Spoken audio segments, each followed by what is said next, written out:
Hello? Omra Miki. Oui. Yes, how are you? I'm good. Mercedes. Yitwa Alexi. Nkora muri NGO yitwa Toll Free. Sizi niba twavugana gato. Okay. Umugabo witwa MCT no mumuzi. Ndamuzi. Ndumva ibintu yawe. Nari mfite akabazo. Okay. Nari mfite akabazo. Bavuga nireka nkwamagare. Barambwiye Aga Promoter is your boyfriend? So rero umuhungu arashaka kunsenyera nukuri kw'Imana. So ndabwira reka mpamagare Miki byibuze yamuvugisha. So avugisha umugore wanjye buri nijoro, umugore wanjye nukuri kw'Imana bambaye baryo ukamumbwirira. Aga avugisha? Umugore wanjye buri nijoro. Umugore wawe? Yeah, so I don't know why.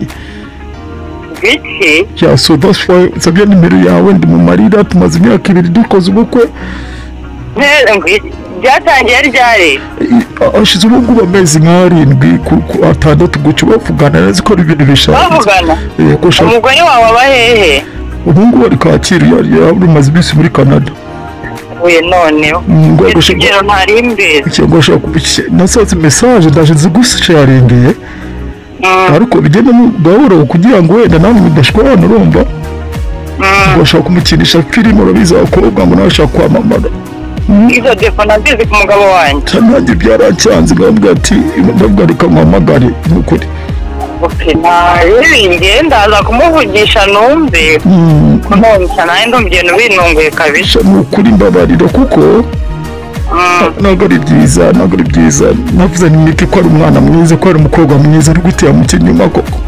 Ubujaze kuvuga ko hari n'ibindi bintu bakorana muri make. Kuri kwimara ejo bundi ngo bari Nyarutarama ku cyumweru. Bari i Nyarutarama? Kuri golf club. Ntabwo none ibibazo biragwira. Nuko njye mbigenza gati kubera akazi nkora. Bashobora kunyirukana ariko ndavuga ni MC Tironist yaje urumva. Yabwiye ati vugisha Miki umwana mwiza aragufasha. Okay, mana yanjye. Umva rero nagiye muri shoot ntago narimubwira tutari kumwe ariko ni nankagera mu Rwanda bimubwiye. None nanjye ndaje mwereza ibimenyetso byose. Kuri WhatsApp. N'amafoto ari kumwe ari none ari foto bari kumwe ku modoka bari gusomana iyo niyo yanshengusha umutima narize. Babariro bimpe arambona ni nta. Kuri Miki bari ku modoka ndavuga koko ndi kuzirika. Nimba barunyereza ibyo bintu nimbona ko bihuye n'ibyo uri kumbwira na shoti ndayihagarika naye. Ndaje mbikuwe ku buryo ataza kwitwaza urabizi abagabo bakunda babeshi. Wowe ntari bikandi urakoze cyane pe. Kuko nawe ni famille umuntu waramwizeye umwereza umutima wawe. Ariko cyagenda mu bagabo b'abagore bizajya mu bakobwa umugabo w'umugore koko Miki. Njyewe biranungwe ntabwo nari nskaga yabikora cyane nsanze aribyo nta muntu nazongera kwizera. Nuko ejo bundi umugore yansabye miliyoni 2. Ngo momo narabibonye ama miliyoni 1 n'igice. Yayihaye Aga. Kuri momo byose ndaza kubigwa Miki byose ndabifite nuko. Bari kuri WhatsApp igeno ndebe. Yaramubesha ngo umwana ararwaye ngo mama we ndabimuha. Ese umuntu arabeshya akabeshya n'ababyeyi?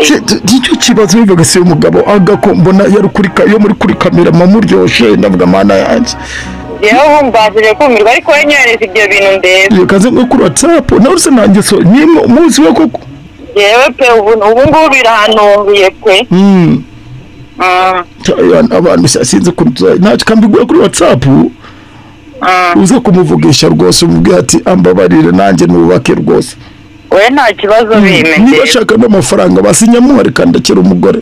Ndayamuha pe ndayafite. Aya mafaranga si ngombwa wenyereza ndebe. Okay Miki. Oui.